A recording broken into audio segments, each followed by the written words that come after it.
Asha's hands shook as she fumbled with the lock on her apartment door, every sense screaming that she was being watched. Behind her, a shadow moved, silent, fast, and deliberate.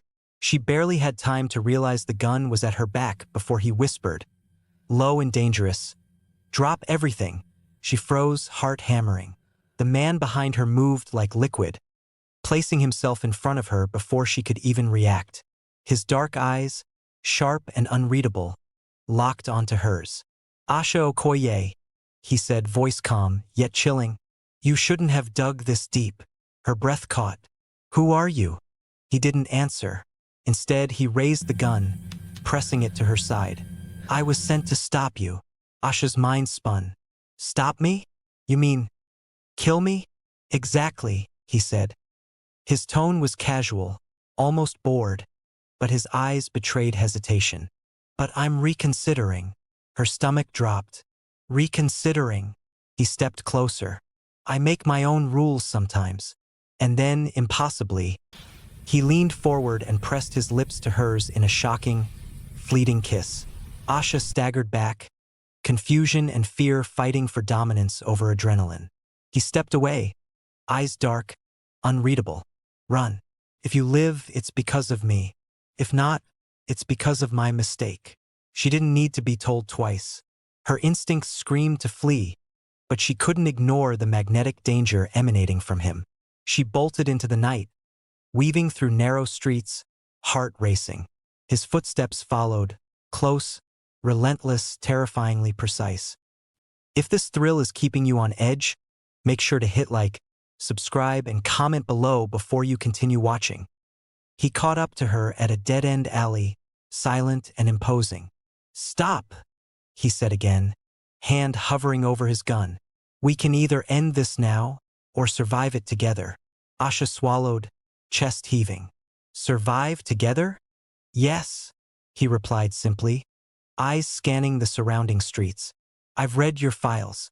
I know who you are, what you're digging into. They want you dead. I don't." Her mind screamed with disbelief. "Why?" He exhaled slowly, almost a sigh. "Because I can't kill someone like you." His voice dropped to a whisper. "Not yet." Her fists clenched, body trembling from fear and adrenaline. "You're insane." "Maybe," he said, voice low, "or maybe I just follow instincts." He extended a hand. "Come with me, or die tonight." Asha hesitated, scanning the alley for another escape. There was none. With a trembling nod, she took his hand. They moved quickly through the labyrinthine streets, blending into shadows, until a black van waited, engine idling. He slid the door open and pushed her inside. The van smelled like metal and oil. No windows, no comfort. She wrapped her arms around herself. "So you're Mafia?" "Yes. And I'm a liability." "You're already dead to them," he said. "I just delayed the burial."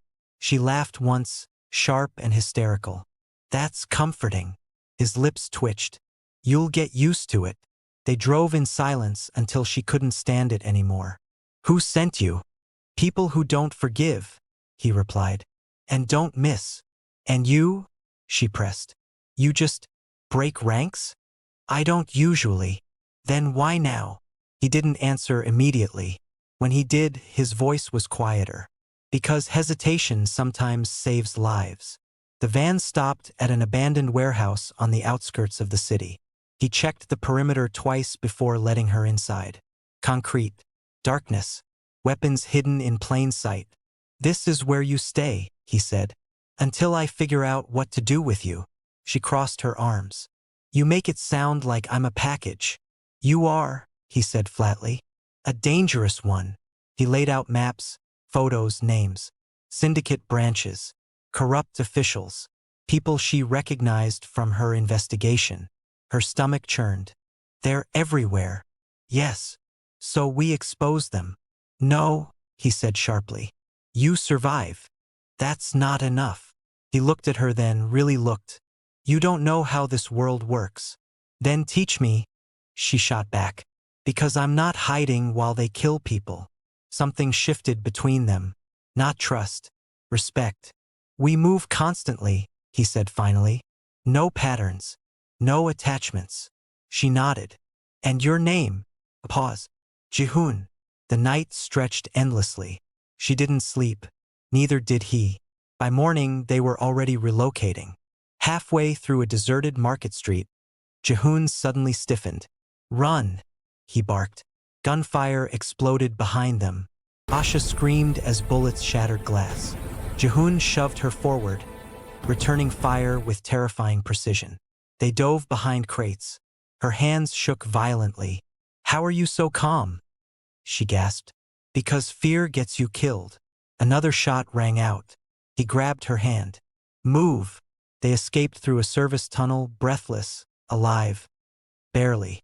When they finally stopped, Asha leaned against the wall, chest heaving. You could have left me. I know. Why didn't you? Ji-hoon met her gaze. His voice was low. Because I can't let you die. Not yet. Something dangerous sparked between them. Asha realized the truth with chilling clarity. She wasn't just running from the Mafia anymore. She was falling for the man who betrayed them for her. If this story has you hooked, hit like, subscribe, and comment. They didn't stop running until the city thinned into warehouses and rusted rail lines. Asha's legs burned. Her lungs screamed. When Ji-hoon finally signaled to halt, she collapsed against a concrete pillar, sliding down until she was sitting on the cold ground. I can't, she gasped. I can't keep doing this. You can, Ji-hoon said. You just don't want to. She shot him a glare. You try sprinting for your life with people actively trying to murder you. They're always actively trying to murder me, he replied calmly, scanning their surroundings. That only made her chest tighten more. They were inside an abandoned transit office now. Dusty desks, shattered windows, old surveillance monitors hanging like dead eyes. Ji-hoon moved through the space with practiced ease, checking exits, disabling anything that could track them. Asha watched him, her fear slowly morphing into something else. You don't survive like this unless you've done it 1,000 times. How long have you been doing this? She asked quietly. Ji-hoon paused. Long enough to forget what normal feels like. That wasn't an answer, but it was honest. He tossed her a bottle of water. Drink. She caught it. Their fingers brushed. Electric. They both felt it. Ji-hoon looked away first. We don't stay long. Story of my life now, she muttered. She drank greedily, then wiped her mouth. So talk to me. If I'm going to die anyway, I want to understand why they're so desperate to silence me. You won't die, he said. You don't know that. I do. He met her gaze. Because if they catch you, they'll make an example of you. And that's not happening. Something in his voice made her believe him, and that terrified her even more. He pulled out a tablet and opened a secure file. Faces, names, transactions. This is the syndicate you've been circling, he said. They control shipping, private security, offshore banks, politicians, judges. Asha's blood ran cold. I recognized some of these names. Of course you did. That's why you're a problem. She clenched her fists. They're trafficking people. Yes. Arms. Yes. And laundering it all through charities. Her voice shook. I almost published everything. Ji-hoon's jaw tightened. That would have gotten you killed faster. So the truth just stays buried? No, he said quietly. It gets sold. She stared at him. You're part of this. I'm a weapon, he corrected. I go where I'm pointed. And now? She asked. He hesitated. Now I'm pointed at you.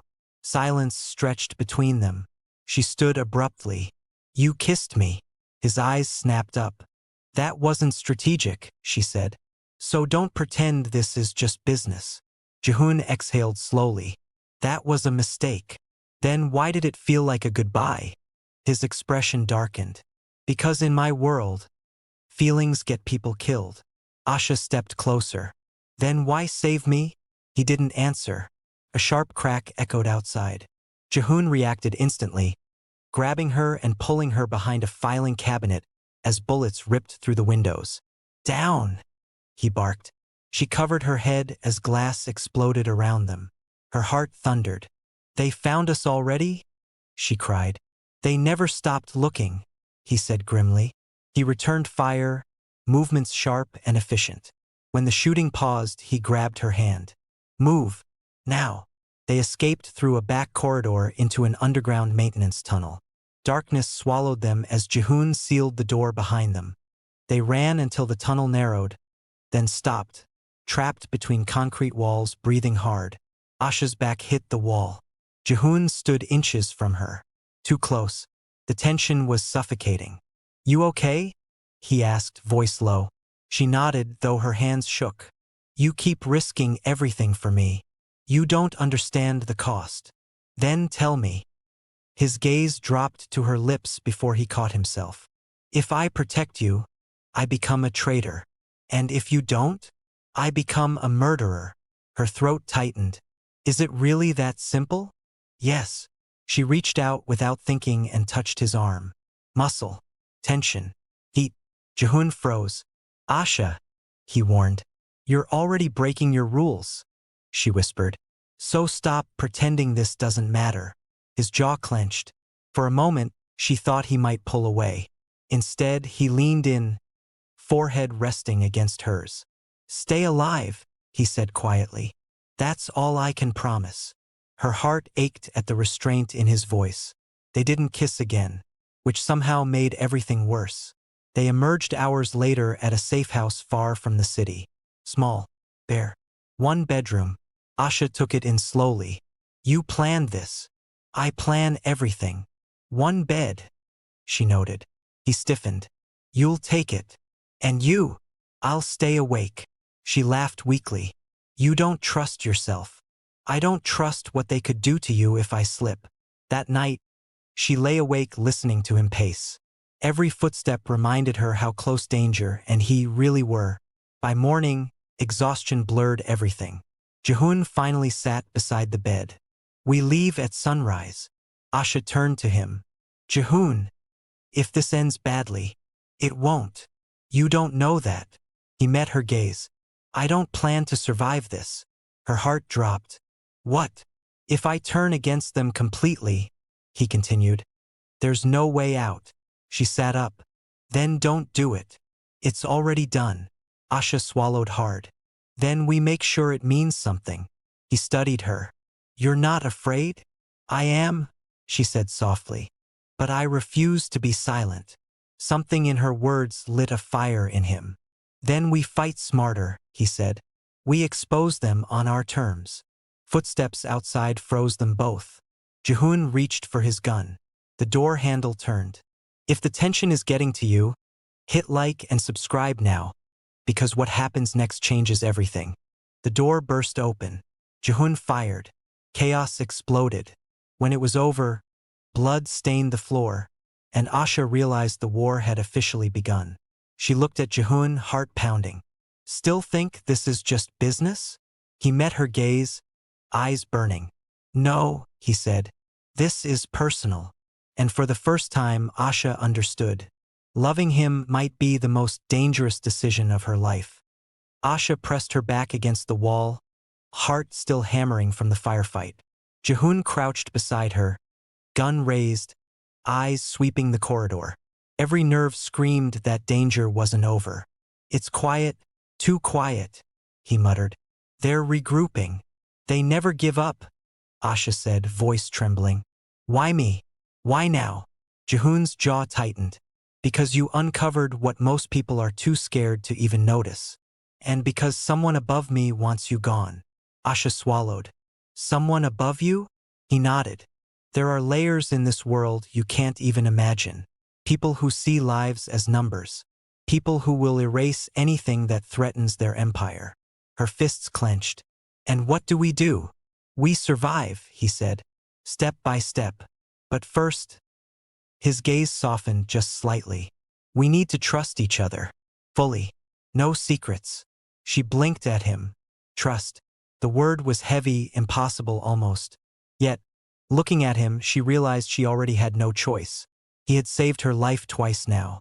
Twice. And every time, she had felt that strange pull.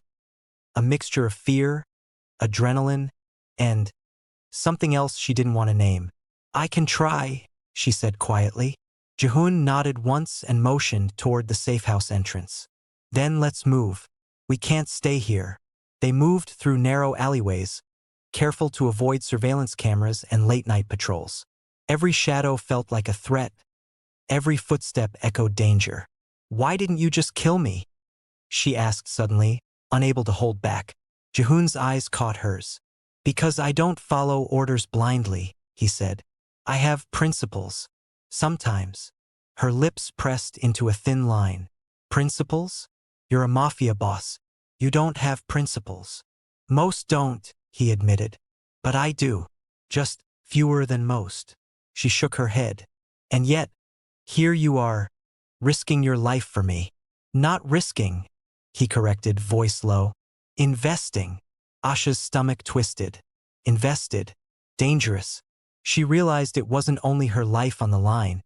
It was something more personal. They reached another safe house, smaller this time, tucked into an abandoned industrial district. The walls were bare, the windows cracked, but it was secure. Ji-hoon checked every exit, every weak point, then allowed her to collapse onto the floor. You need to rest, he said. We leave in a few hours. I can't, she admitted. My mind won't stop racing. I keep thinking about them. The people who want me dead. Ji-hoon crouched beside her, his presence overwhelming. Then focus on me, he said quietly. Only on surviving tonight, and tomorrow we deal with them. Her eyes met his, and for the first time, the air between them felt charged. Fear, adrenaline, and something deeper. Something she wasn't ready to face. Hours passed. Ji-hoon had stepped away to check outside. Asha tried to make sense of her tangled emotions. Gratitude, fear, attraction, confusion. Her hand brushed over the tablet where syndicate names and transactions were displayed. Faces stared back at her. People who could destroy her in a heartbeat. A soft creak announced Ji-hoon's return. You're still awake, he said, voice low.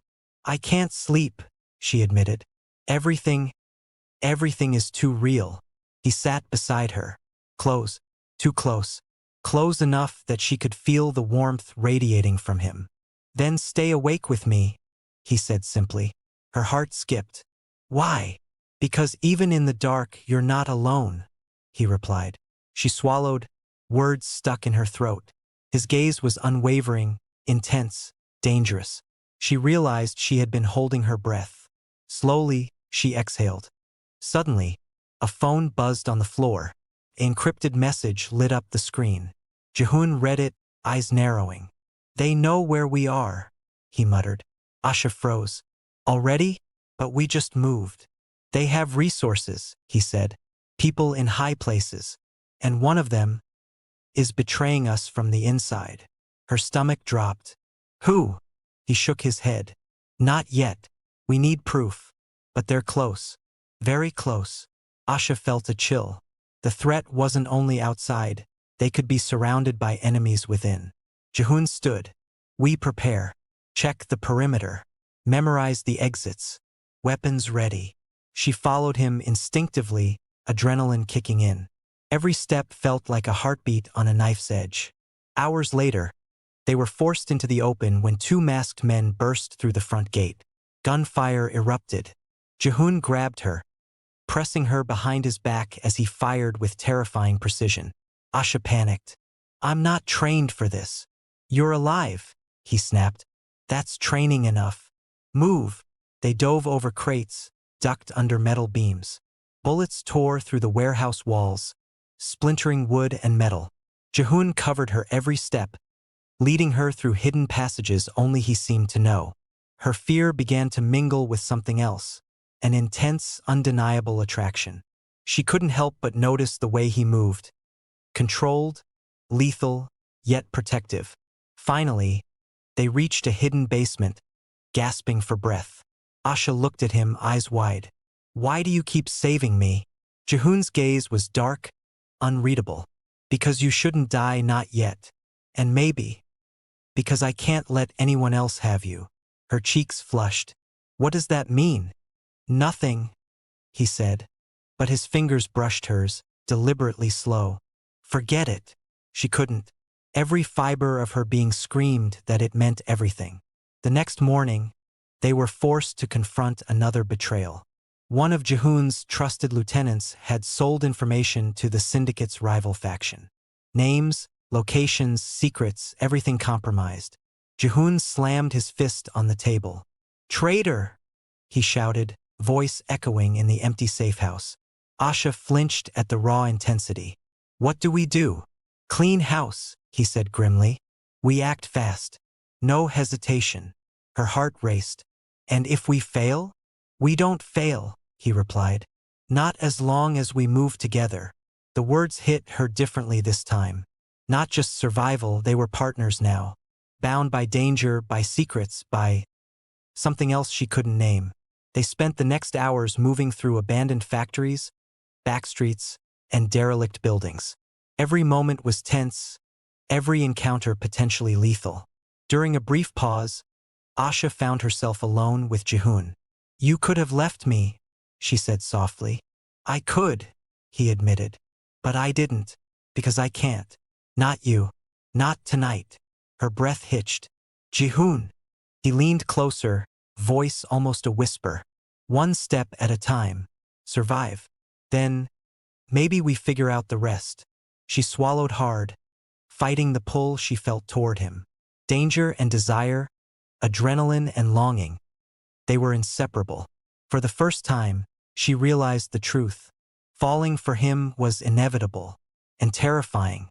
Asha's hands trembled as she checked the tablet for the latest syndicate intel. Every name, every location, every betrayal had to be memorized. One slip and it was over. Ji-hoon stood by the window, body rigid, eyes scanning the streets outside. The early morning sunlight cut through the cracked glass, casting shadows that made everything feel like it was moving. "They're coming," he said without turning. Asha swallowed. "How do you know?" "Because they never give up," he replied. His voice was low, controlled. "And the traitor isn't just feeding information. They're bringing enforcers." Her stomach churned. "Then what do we do?" He turned to her, gaze dark, intense. "We finish this before they get inside." Minutes later, masked men smashed through the doors. Gunfire erupted immediately. Ji-hoon grabbed Asha, shoving her behind a heavy filing cabinet. Bullets shattered walls, sending splinters and dust into the air. "Stay down," he shouted. Asha obeyed instinctively, heart hammering, breath ragged. She watched him move, every step precise, calculated. His gun fired with terrifying efficiency. Each shot forced the attackers to retreat, buying them seconds. Her fear mingled with something else. Awe. Danger had never looked so magnetic. "Move," Ji-hoon barked. "Through the side corridor now." She followed, adrenaline overriding panic. They darted through the building, ducking behind overturned tables, crawling through narrow passageways. Finally, they burst into a rooftop courtyard. The wind whipped around them, carrying the metallic tang of the city. "They can't follow us here," Ji-hoon said. "Not yet." Asha looked at him, chest heaving. "Why are you always one step ahead?" "Because hesitation kills," he said simply. Then softer. "And because I can't let you die." "Not you." Her heart skipped. "Why me?" He studied her for a long, tense moment. Then he leaned in, his forehead brushing hers. "Because no one else fights like you. And maybe because no one else has made me hesitate like this in years." Asha's breath caught. The world narrowed to the space between them, the danger outside, the chaos behind, and the undeniable pull they shared. Suddenly, a sharp whistle cut through the air. More men appeared at the far edge of the rooftop, armed and ready. Ji-hoon grabbed her hand. No time. They sprinted across the roof, leaping over crates and air vents. Gunfire cracked behind them. Asha stumbled. He caught her, pressing her close. "You okay?" "Yes," she whispered, though her chest heaved. I think I've never been more alive." He didn't answer, but his grip tightened. Their proximity was dangerous, emotionally and physically, but there was no time to process it. They slid down a fire escape into a narrow alley. Ji-hoon checked their path before continuing. Who was the traitor? Asha asked, voice barely audible. Ji-hoon's jaw clenched. Someone I trusted. Someone I thought was loyal. But greed and fear makes monsters of men. Her eyes widened. And we can stop them? We have to, he said grimly. Otherwise, nothing else matters. Hours later, they reached a secluded warehouse on the outskirts of the city. The traitor was inside, waiting with two heavily armed guards. Ji-hoon motioned for Asha to stay behind him. I handle this, he whispered. No, she said firmly. We do this together. He studied her. Her eyes were sharp, unwavering. You're sure? Yes, I've survived this long.